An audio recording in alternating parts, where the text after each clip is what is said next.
give people a chance to show up and get ready for some live hempwood turning. So yeah, I'm gonna get ready while a few people show up. We got about 2 minutes before 5:30 before we officially start. So yeah, just gonna do a little cleanup in the shop while I wait for you guys. So see you in a few.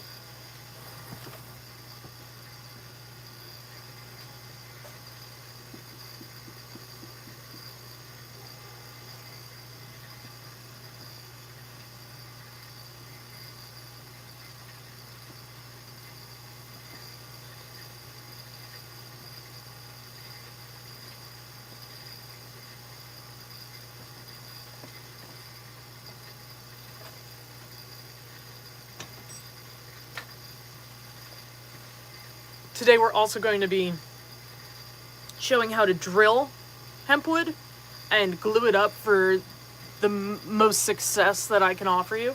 So I'm going to show you my methods for drilling and gluing, and then I also have a blank prepped for us to trim off the ends and get ready to turn. So yeah. Gonna give it another few minutes.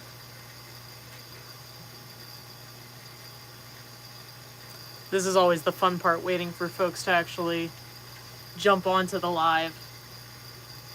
But probably get started here in a minute or so. And in the meantime, I'm going to readjust the camera and get you guys ready. So pardon me while I do that.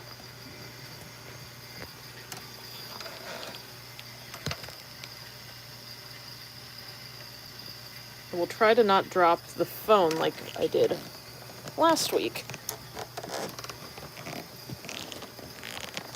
All right, that looks pretty good. That's seems to be a good enough angle to get started. So let's go ahead. I am going to be drilling for a different kit than what I prepared, just because of the amount of tubes I have on hand. So I already cut this pen blank to size. I'm going to be drilling this for the Field Click pen kit. But the one that we are going to turn is prepared for the Professor pen kit.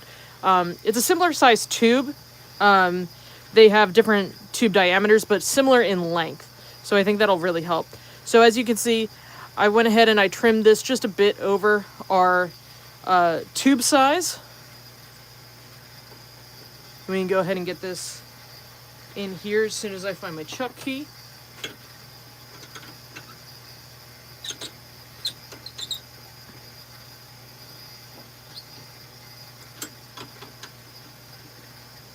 And crank that down.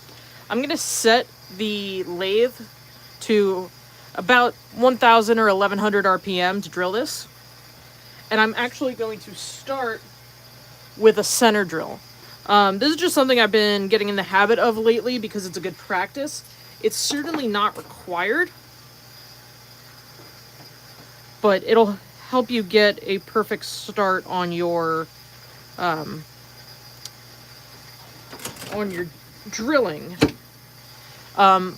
Also, I typically don't turn the dust collection on the live streams because it's loud, but it'll be very helpful for this. So we're gonna kind of play it by ear, and if I need to turn on the dust collection, I will. But yeah, we can go ahead and get started. We're at little over 1,000 RPM. It's not that serious as far as like specifics, and I'm gonna get that kind of as close as possible before starting.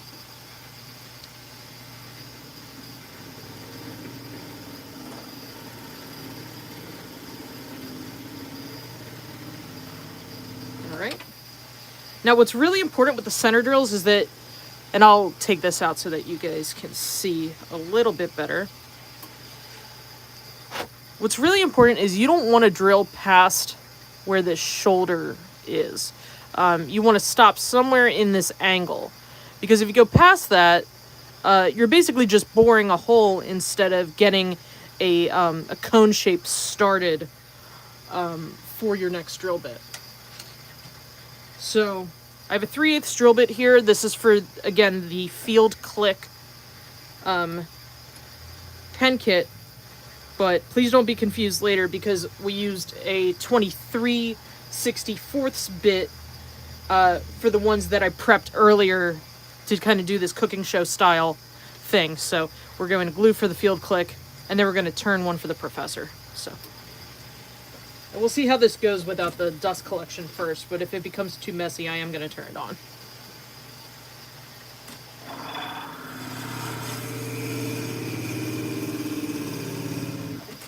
So that feels like it's struggling a little, so I'm going to turn it up just a touch.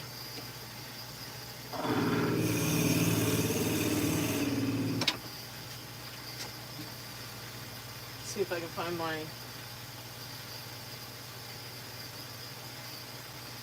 Just looking for my... I keep a toothbrush to brush this stuff off with, but... here it is. But I couldn't find it.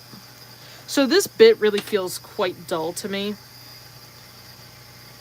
So I'm going to do my best with it, because I don't think I have another 3/8. But I'll have to freshly sharpen this for next time.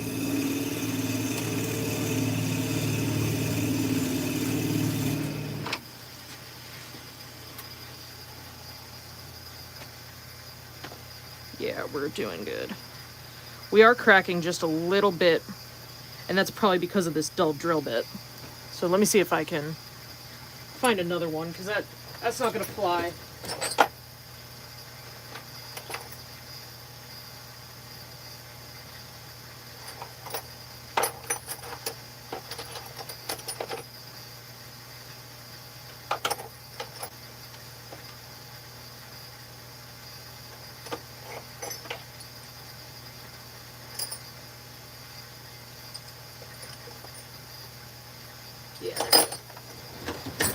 So this is a much better bit anyway. This is one of those cult drill bits, and we're only like barely starting to crack here, which is super not ideal. It's definitely something that's fixable, but that's one of the main reasons why you want to keep your bits sharp, because this is not exactly the most forgiving material.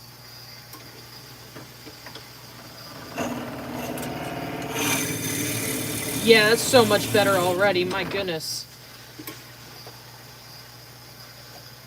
Yeah, that's 100 times better.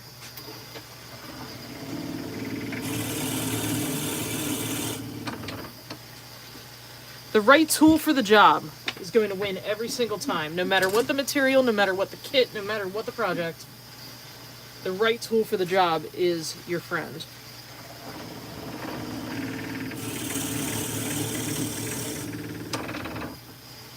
You can see I'm kind of peck drilling this because I don't want to build up too much swarf.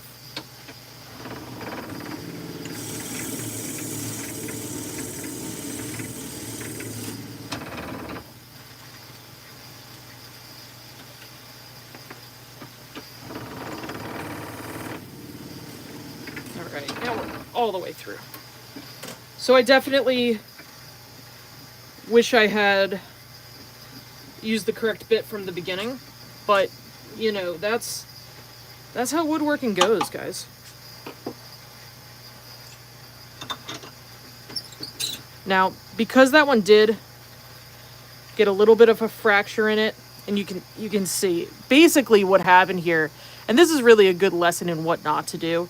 What happened here is, because of that dull drill bit, instead of drilling, it was acting like a wedge and trying to wedge all these fibers apart. So I have another blank here, and I'm going to show you how good this works when you use the correct bit from the jump. And we don't even have to center drill because this has its slight brad point, because this is a parabolic bit.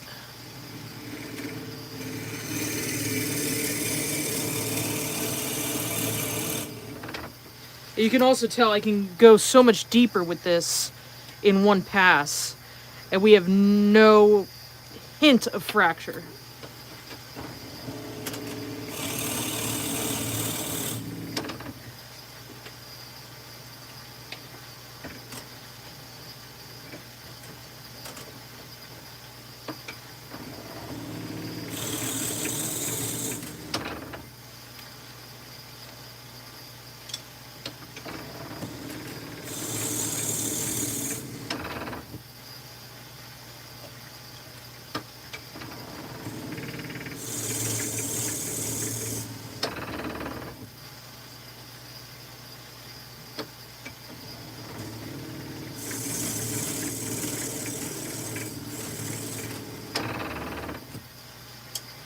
There's certain things that you can get away with certain materials.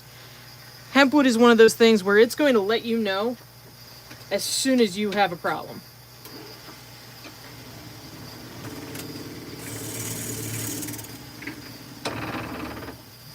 So if your bit's not sharp, if your lathe isn't aligned, Hempwood will let you know.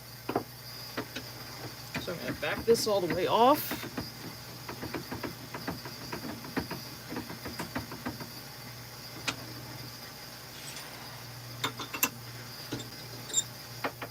And now we can see, look at how beautiful that drilling job is. With absolutely no cracking. So really, a sharp drill bit is the way to go. Now I'm going to try and glue both of these. Definitely going to glue the one that worked. Ready? Whee! Isn't that exciting? One of these days I'll get a second phone mount. But until then, you guys get to look at my mess while we move the phone.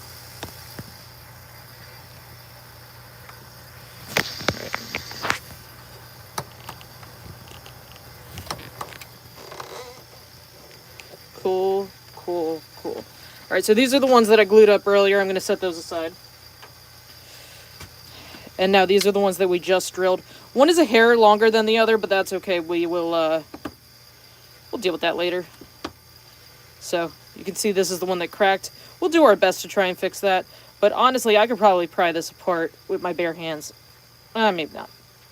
So this is the one with the dull drill bit. This is the one with the sharp drill bit. I have a couple of tubes ready to go. Let me grab another one. This is my handy dandy stash of tubes for this particular kit.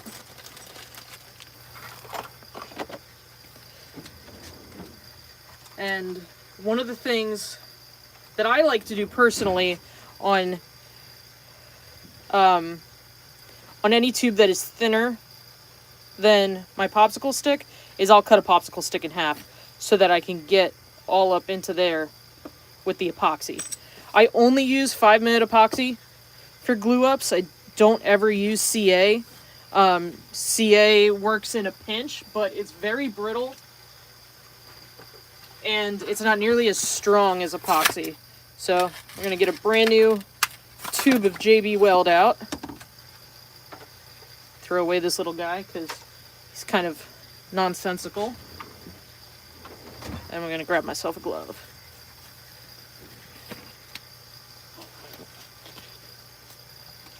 All right. So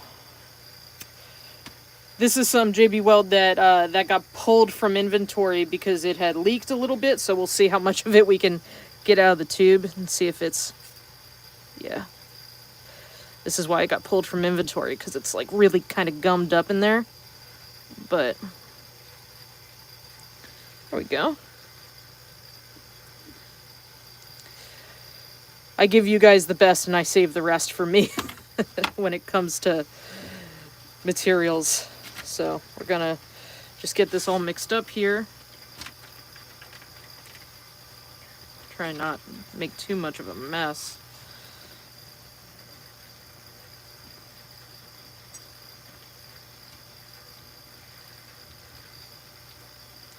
Just want to thoroughly mix that.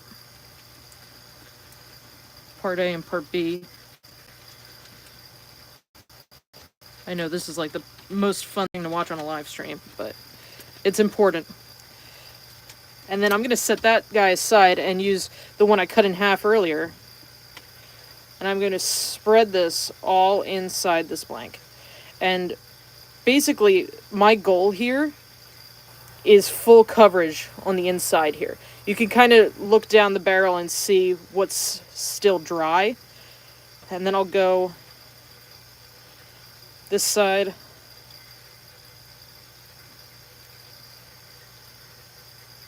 And just get the maximum coverage I can. I'm going to do that on both of them. If I was doing more than two, I would probably work on these one at a time as far as gluing each tube in.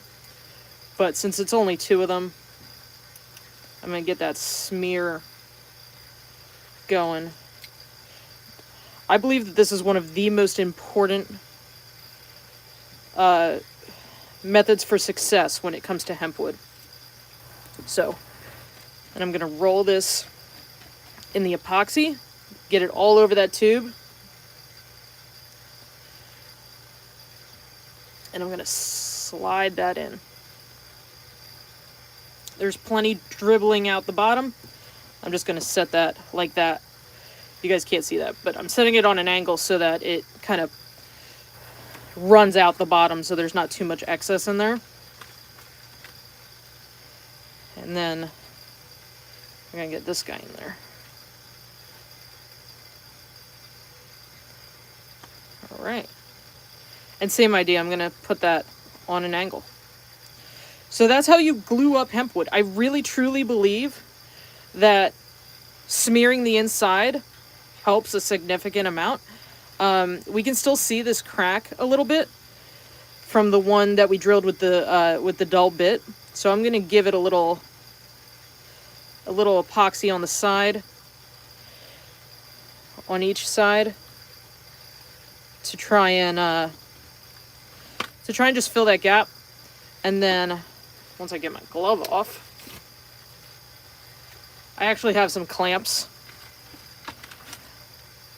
and I'll clamp that while it glues so that it does its best to close up that little gap. And if we save it, that's great. If not, we learned our lesson and we know that we should always be using a sharp drill bit. But, you know, might as well try to save it if we can. So, in the meantime, that's not going to be done tonight, obviously, because it's 5-minute epoxy, which means it has a 5-minute working time. Hold on, let me just move that so it doesn't dribble off the workbench. Okay. So it has a 5-minute working time, but it's a 24-hour full cure on that epoxy. So let's move you guys back up here. So those won't be ready till tomorrow. In the meantime, we are going to go ahead and prep these.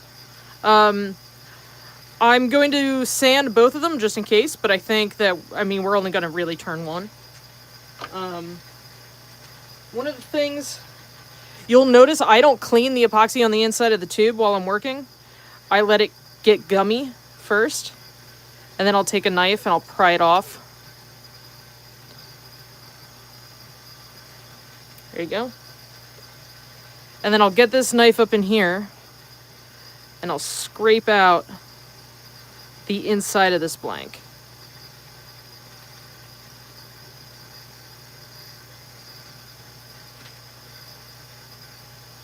And same on this side. So that as we go to sand it, we can get that,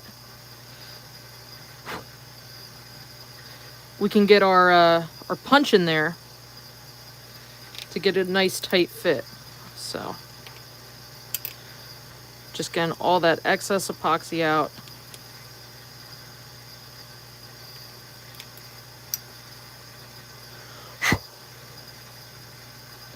And that looks pretty good. There's still a little bit in there, but we can always clean that up later. So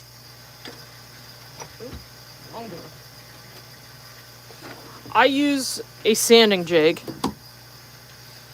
to trim the ends of all of my blanks, but especially hempwood. It's very, very important for hempwood to not use a barrel trimmer, and I'm going to show you why. Let me find a barrel trimmer first. Oh god. Sorry, knock something off.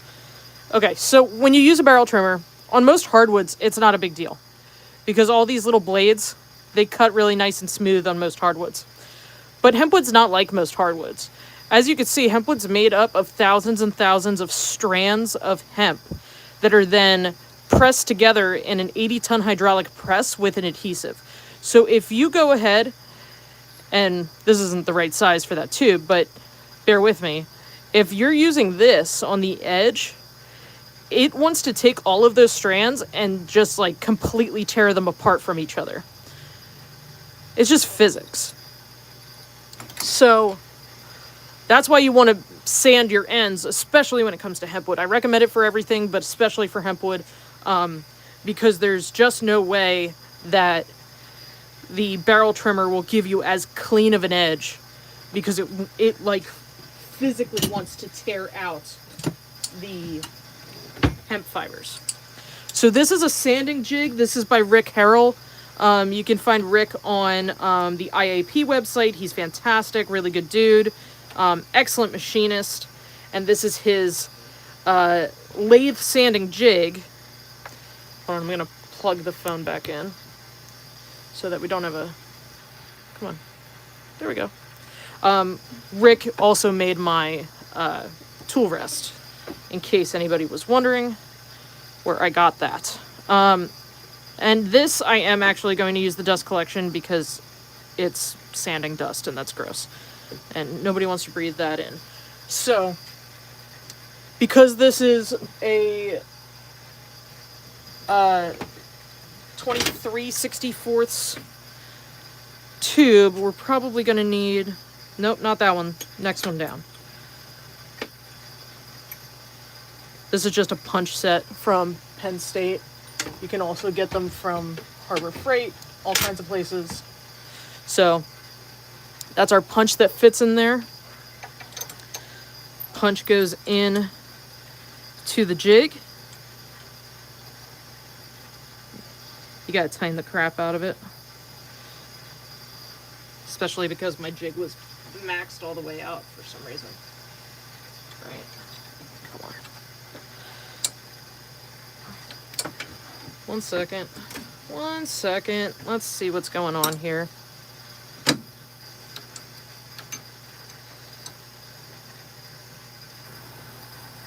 think I've bottomed out this jig, which is crazy. I've definitely gone further than this before. There it is. Now it's secure. Okay, cool. And then you just want to make sure it's secure in your tailstock as well. Go ahead and put that there. And then I'm going to turn on the dust collector. If it was plugged in. Dang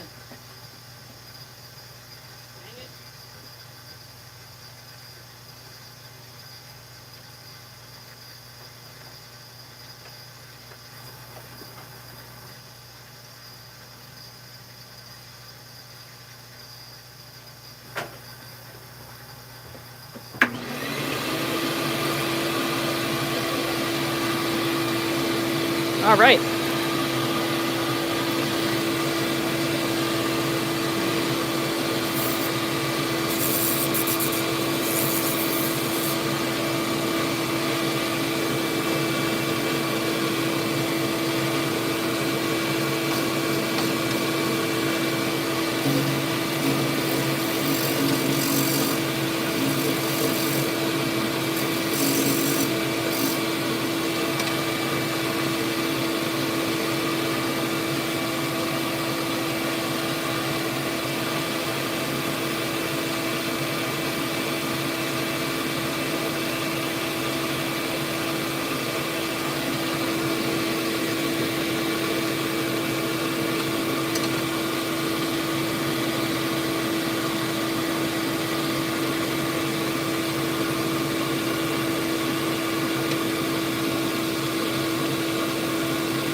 Okay, so to be honest, I was trying to power through this, but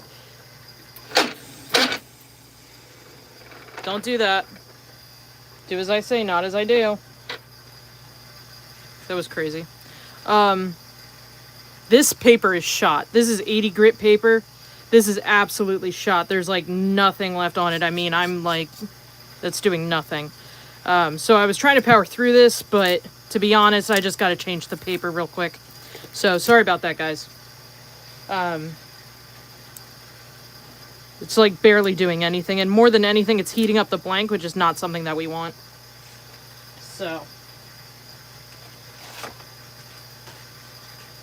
fortunately, I have a piece of 80 grit here that is almost big enough, and should be good enough. So, I'm just going to go spray this with some spray adhesive real quick, and then we'll attach this.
Okay, so we've sprayed this with some spray adhesive.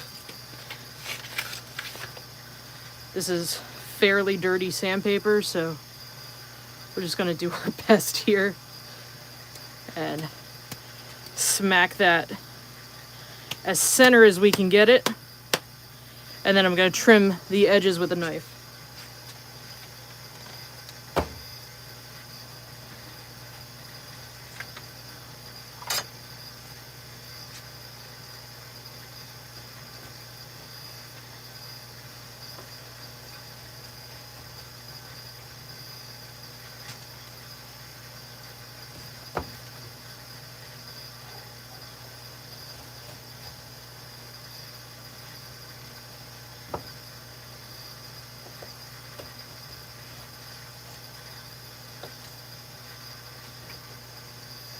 Alright, so that's, good enough. Go ahead and put this back on here. And I will warn that if you don't let this dry, it will sometimes fling spray adhesive at you out of the seams. So, once again, do as I say, not as I do. And we're going to just protect the bed of the lathe real quick with some plastic, just in case we get some spray adhesive flying around. Yeah. Yeah, it's definitely flying out of there, but that's okay, because we're almost there.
So I guess the lesson for today is really to use the right tool for the job and change your sandpaper and sharpen your drill bits. Because now that we've gotten down to the brass, now we're ready to turn.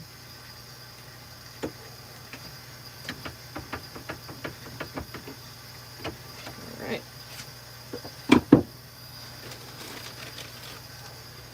And it was so much faster once we changed the sandpaper, so I do apologize for trying to force it, but I didn't want to make you guys wait while I changed it either, so.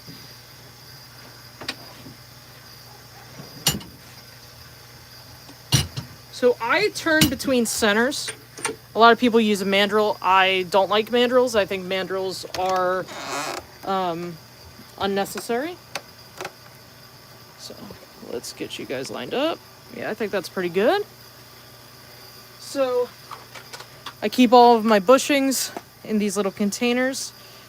I do have some ancient regular bushings from back when I did use a mandrel, but these are the turn between center bushings. They have a 60-degree cone on the inside, which matches up with the 60-degree cone on your centers. I am very quickly going to take my blade and just get any schmutz out of there that could potentially affect our fitment with the bushings. I just want to kind of get as much cleaned up as possible.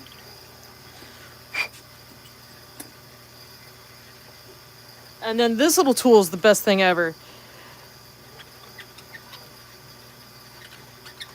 This also has a 60-degree blade on it, and it'll deburr that edge, give you a much better fitment.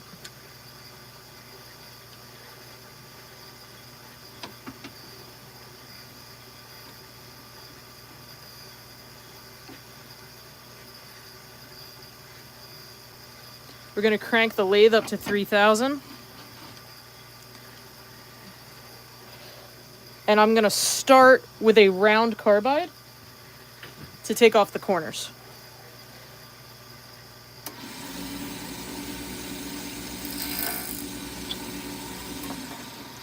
Our tool rest is up too high. All right.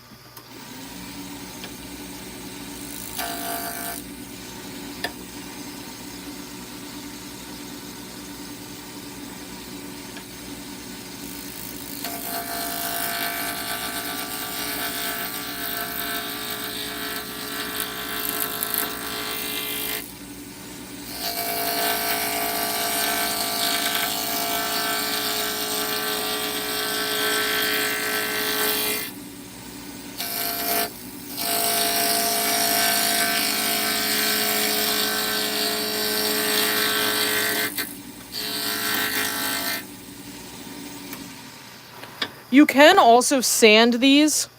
This particular piece was in my own private stash, which is why we've got quite a bit of tear out. This was not something that I felt passed my own requirements for being for sale, which is also why we've got such big chips coming out.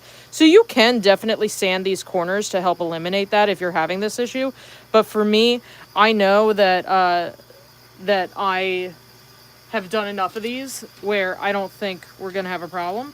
Famous last words, right? But I am going to rotate my cutter to a fresh side, which should help.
I also highly recommend using dust collection when you're turning these.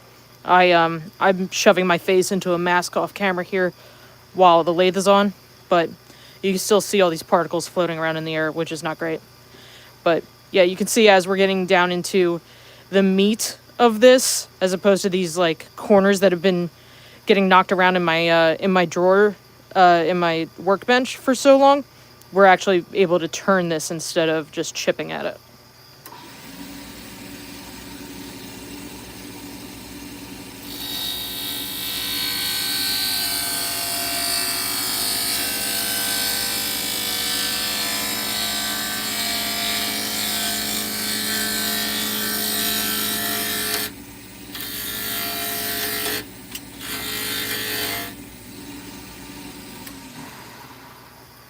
Big chunk came off there.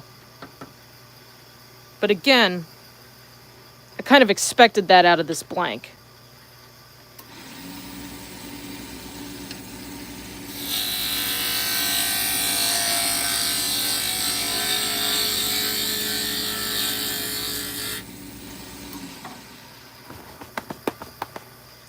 So one of the things that I forgot to show you is that if you're having this kind of issue where either your tool is dull or the hemp doesn't want to cooperate with you, I like to take some thin CA and you can kind of just soak the blank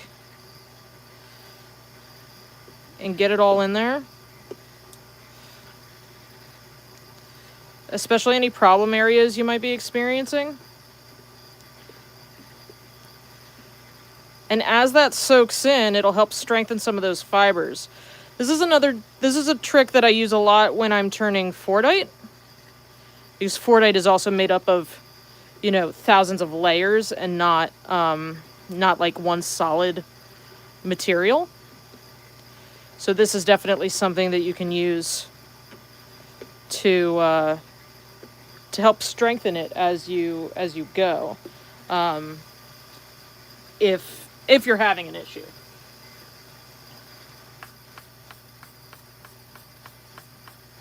I typically don't do this, but I do know that it can help, especially if it's your first time with HempWood or something like that. I'm just gonna wipe the excess off.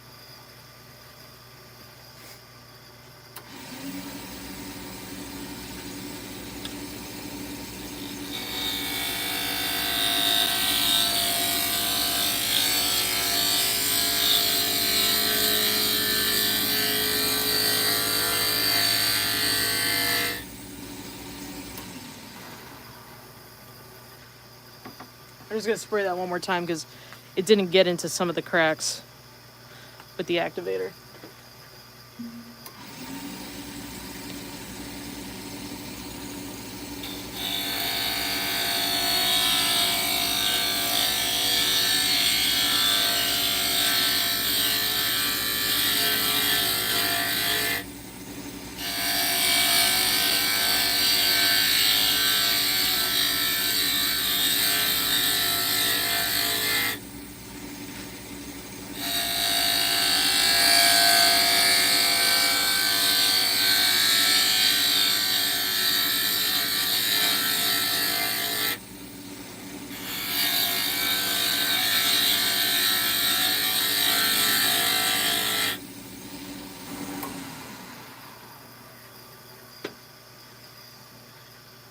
Yeah, we're definitely getting there.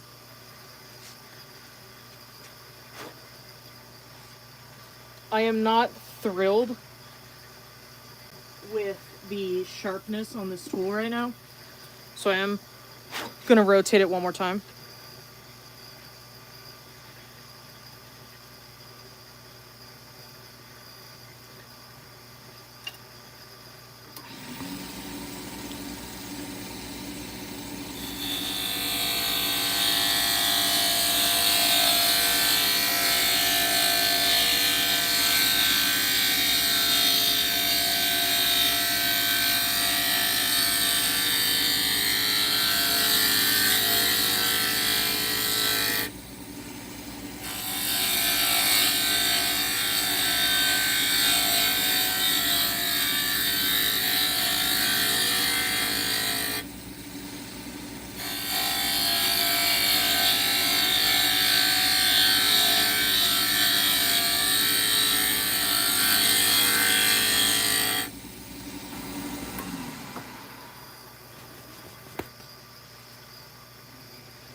So we can go ahead and give this another coat, because this particular blank, like I said, was a reject. And definitely feels like it wants to chip.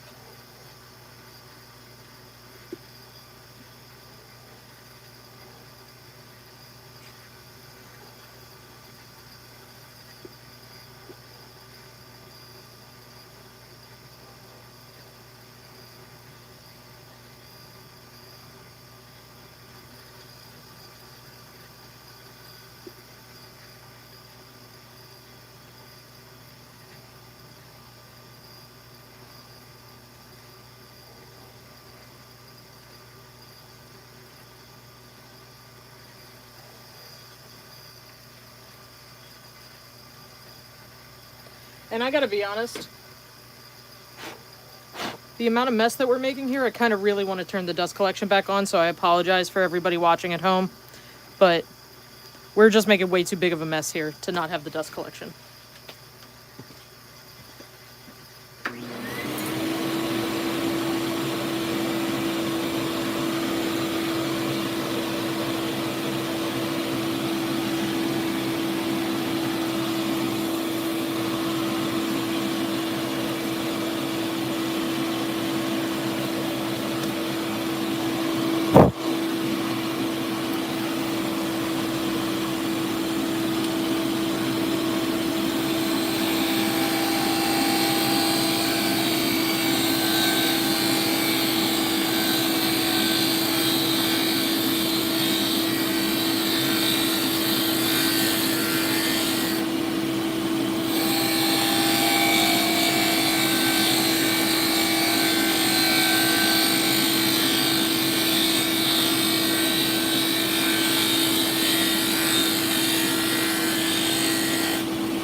So I'm going to try something different here because I've started using sanding sealer a lot lately, and I've never used it on HempWood.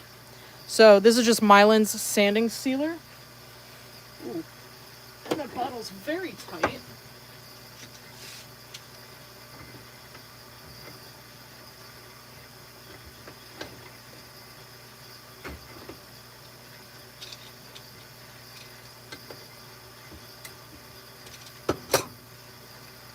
So I'm just going to take some sanding sealer and wipe it on the blank and then turn it down the rest of the way. I've never done this before, but what better time to experiment than live on YouTube? You know?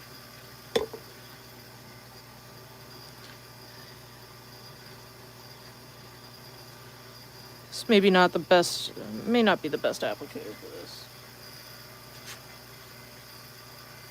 But I don't honestly know what else to use, so.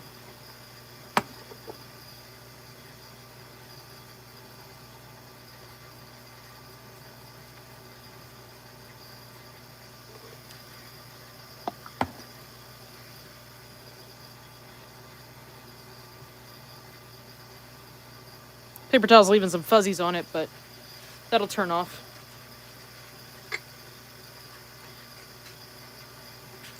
So we'll see if that does anything. It's pretty much dry already, so.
So the sanding sealer seems to have worked really well. We're down to the bushings. I did get CA all over the bushings, so I'm gonna try and get that off real quick with just a little, just run the knife there so that we don't end up getting our bushings stuck. And that should, oh, if you don't drop the blank, Jesus Christ. There you go. So that worked out pretty good. I like the Professor kit for HempWood because you get a lot of meat left on the bone. And pretty much any kit that you want to do HempWood with, you don't want something where you're going to end up super, super skinny. Because the HempWood kind of needs its own fibers because it's like, you know, it holds itself together like this. So the less of those fibers you have, the more likely you are to have a blowout. So if you're trying to do a slim line, you're going to have a bad time. But if you do something like a Grande kit or even like the Apollo or the Artemis, I've done a couple HempWood ones, which basically just lets you turn it as big as you want.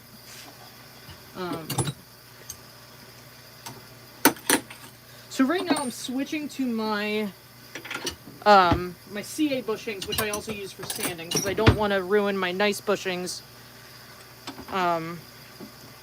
by sanding against them or anything of the sort.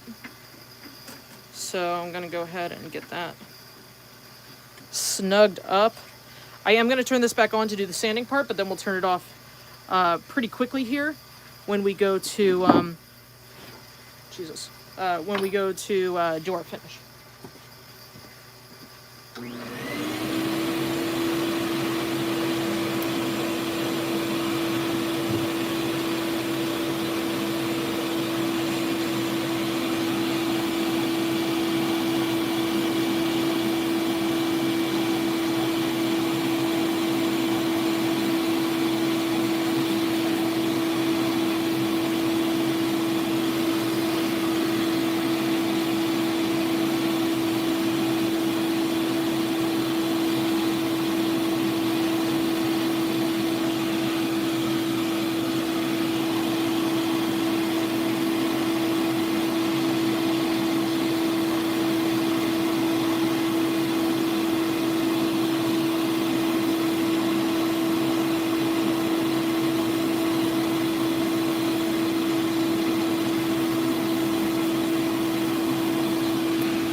I can get this guy out of the way.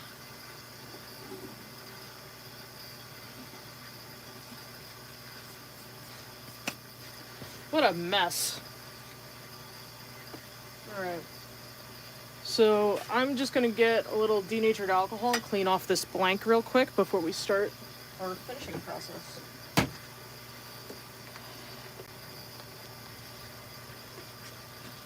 And at this point, I feel like, I don't know, I kind of wanted originally to do a friction polish on this, but for some reason, this color is just like telling me it wants to be glossy. So I think we might go with CA.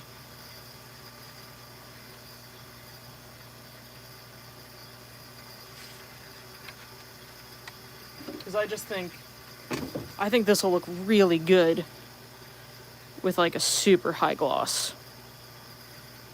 So, the way I do my CA finish, which you guys have seen on a couple of different lives, is I have some boiled linseed oil, and I'll wipe the blank with that.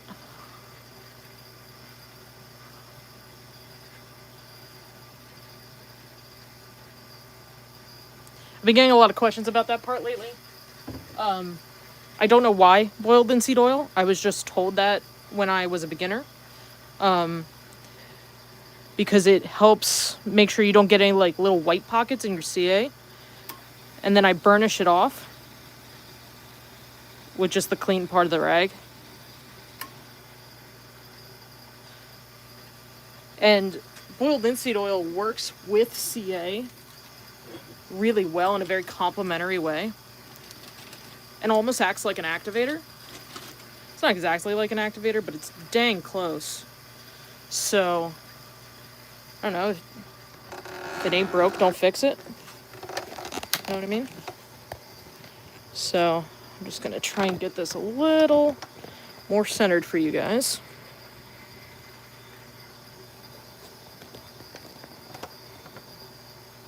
There we go.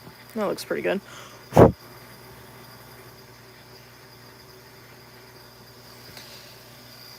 And then we're just going to do a CA finish. I typically do 2 coats of thin and 4 coats of medium.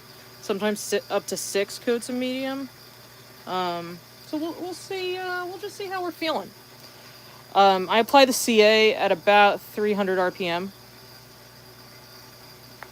I feel very fortunate that I don't have to change the belt on my lathe to go between 40 RPM and 4,000 RPM. That's my range, which I know is a lot bigger than most lathes, but it's because it has a servo motor, so it is a digital control,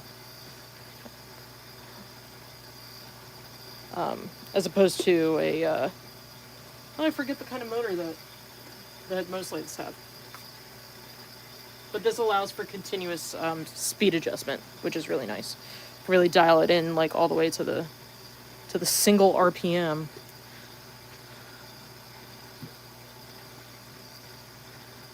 So that's 2 coats of thin. Those both felt really good, so I'm going to do 1 more of thin. And if you saw that big drop I just dropped onto the plastic below, you'll see exactly why I put plastic down. To protect my lathe bed. So that's 3 coats of thin, which I think is going to be perfect. And then I've got some medium here, and I'm just going to get a new finger cot.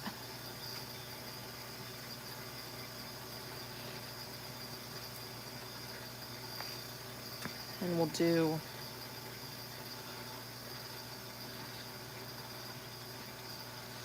there's 1 coat of medium.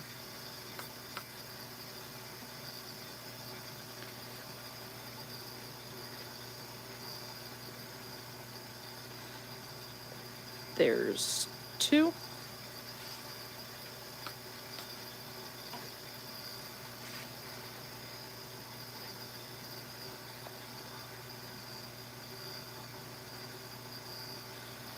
Three.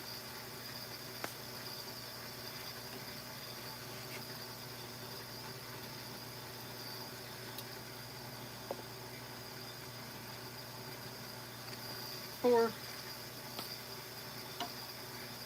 And let's just do 5 for good measure. We did 1 extra of thin, we'll do 1 extra of medium. All right.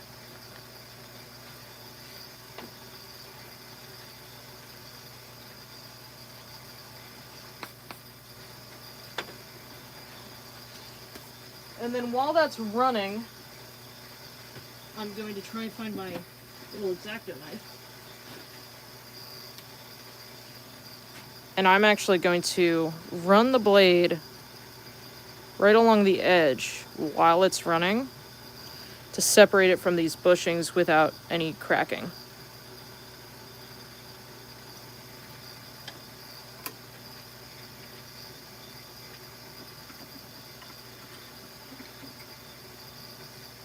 That looks beautiful. Now there's a bunch of different ways to clean up the edges here. I, to be honest with you, don't necessarily have the best way.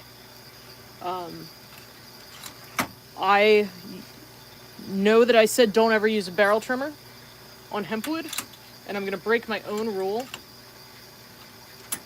by doing exactly that. Is that not the right one? The reason being is that I'm going to try to very carefully not cut the HempWood itself and only trim the CA that's on the edge of it. I will tell you, this is definitely not the best way to do this. This is just the way that works for me. And I go very gently, and I make sure my barrel trimmer is sharp, and I'm really just scraping that CA off.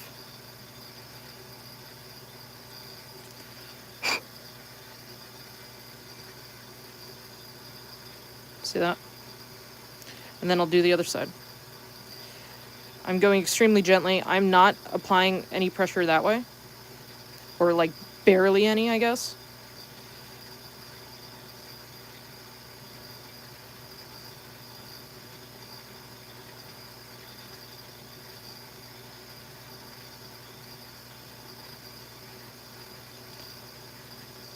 And like I said, there are definitely better ways. This is just what has always worked for me. And if it's not broke, don't fix it. You know what I mean? Like, I know I said that before, but truly, if you have a better way, use your way. I like to also scrape off the CA from here. We don't have that big of a buildup, but I don't like leaving a buildup there anyway. But for the sake of the live stream, I'm not going to bother with that. And then I have some 240 and 400 Abernet that is now covered in sawdust.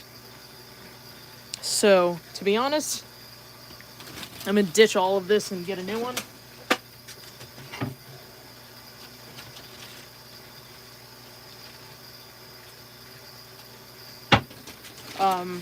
These are just the cactus juice bags. I save all the bags of cactus juice when they come in for my stabilizing operation and use them on my lathe to protect from water, etc. I seem to have lost my other 400 grit roll, but I do have this little scrap piece, so I guess we'll use that. I'm going to crank the lathe up to 1,000. I would typically use a much bigger piece than this, but I can't find where I put that roll, so. And all I'm doing here is getting any of the ridges out. I'm only going to use this for a second, because I don't want to burn through the CA. And then I will go laterally, so that we don't get any unnecessary lines. Get a blue towel, rip that in half, and use that to dry.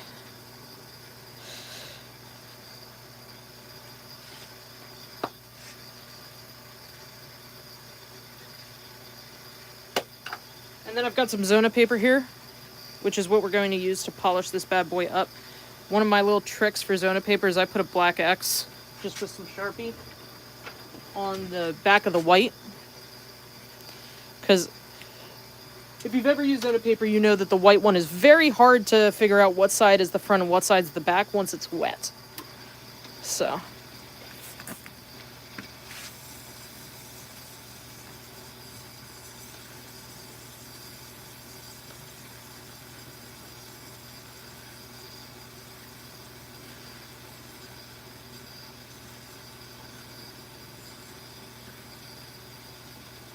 And I just love the way that Zona paper polishes up a CA finish. It is truly magical the way it comes to life.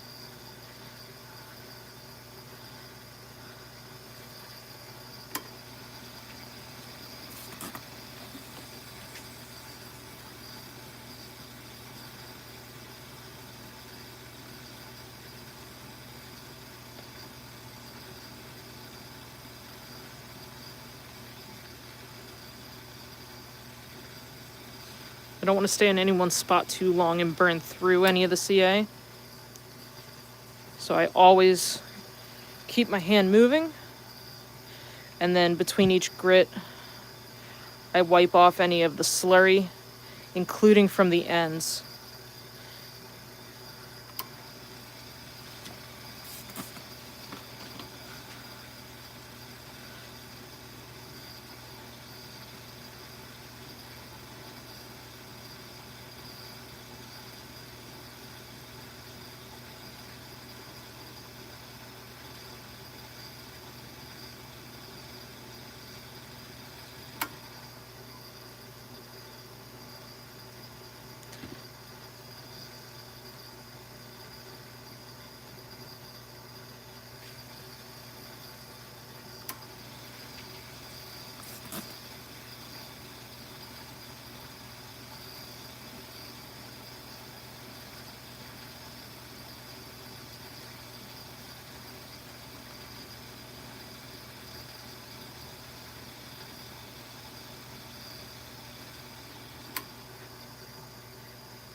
And you can see I'm not spending a terrible amount of time on any one grit.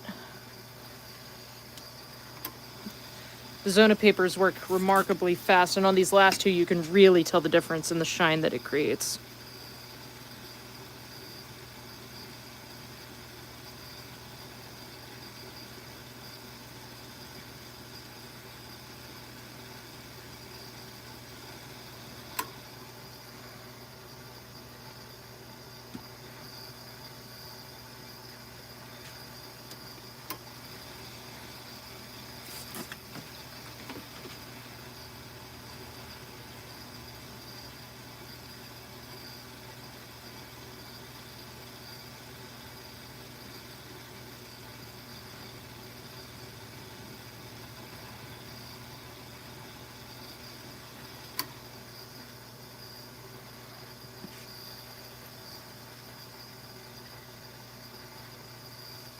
And that is one heck of a shine, I gotta tell you.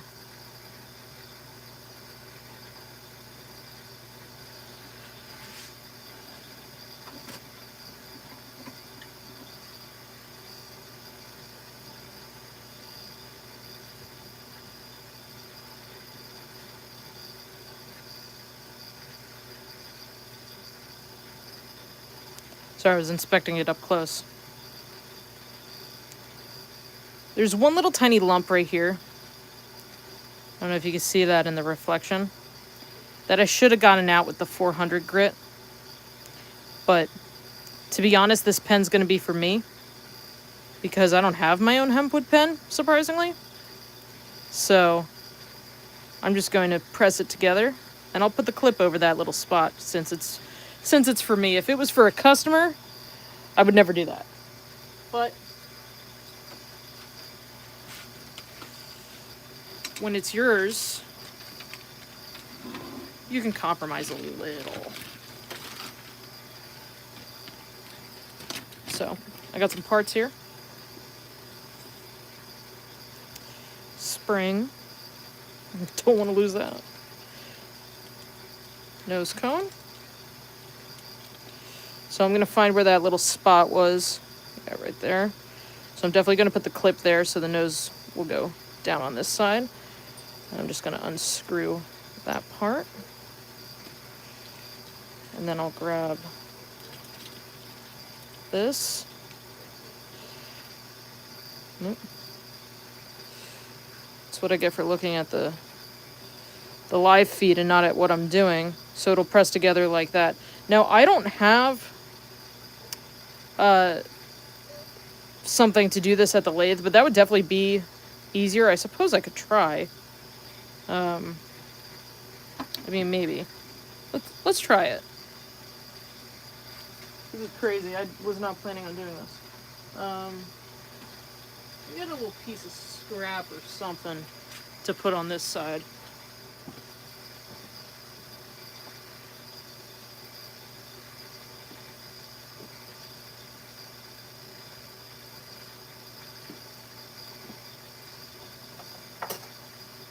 What the part that's absolutely wild is I just cleaned the shop, so I don't even have like a little piece of anything. So here's a strange offcut of curly maple that we can use.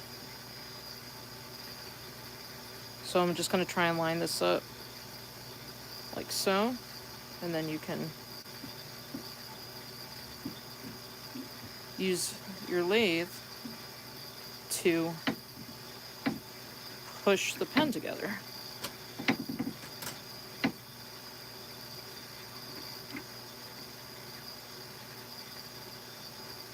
Now, I typically use my drill press for this operation, but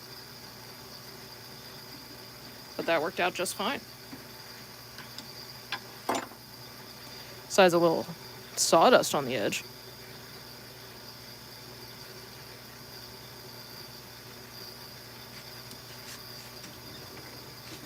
And then I don't even know if I have an ink cartridge out here for this particular pen. Oh, yes, I do.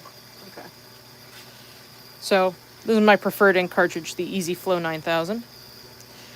I don't even know if this one's any good because it was sitting on my workbench. So, we'll see, but at least we can put this together. This is getting held up on something. There it is. There it goes. So, go ahead and screw that together. And there we have it.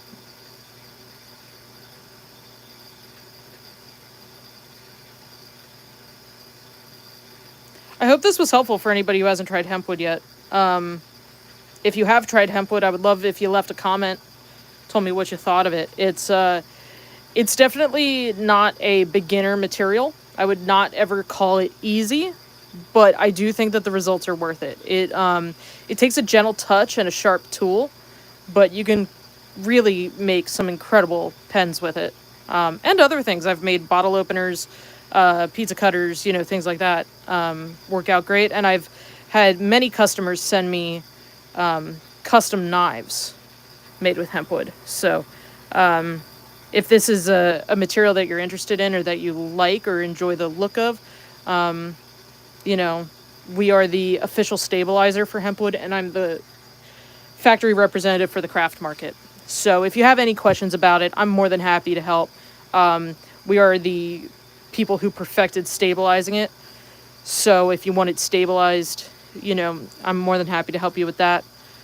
And yeah, I hope you guys enjoyed this live. It was a lot of fun, and I really think that, showing you guys a live turning of HempWood and live drilling of HempWood and showing you the difference between using a dull bit and a sharp bit and a dull tool and a sharp tool and all of those things, I hope really helps you in your future endeavors. There's no football next weekend, but I think we'll still do Monday because the Super Bowl is the following weekend. So we'll do Monday at 5:30 again next week. And otherwise, go Birds. Fly, Eagles, fly. I hope you guys have a great week. And yeah, thanks for watching. All right, we'll talk later. Bye.